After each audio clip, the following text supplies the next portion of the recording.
Bună dimineața tuturor!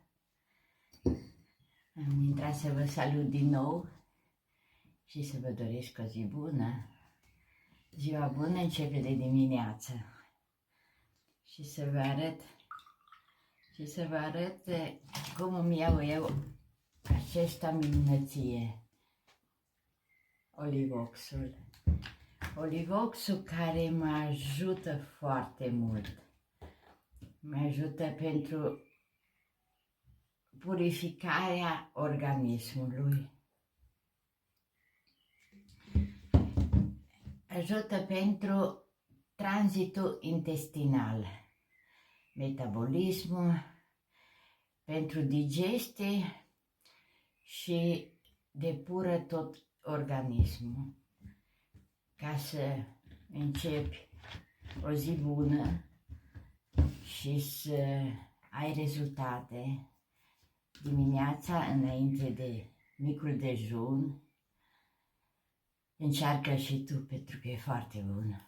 Totul natural și te ajută foarte mult, să știi, foarte, foarte mult.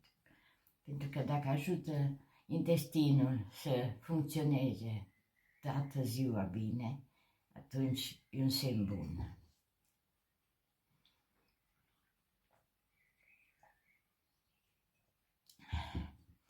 Așa, prima dată îl beau ăsta, după aia iau micul dejun și după aia am eu celelalte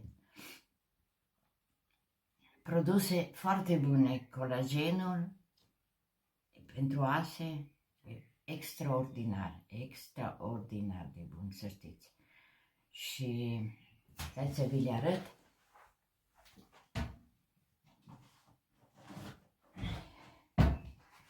Uitați aici. Colagenul și supercalus sunt minunate.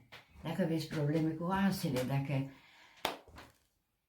aveți osteoporoză sau probleme în general cu oasele, cu încheieturile, cu dureri de umeri, dureri de spate, foarte bune. Eu am avut dureri de genunchi, dureri de picioare extraordinare, dar asta este foarte, foarte bun. Vă doresc o zi bună și ne vedem mai târziu.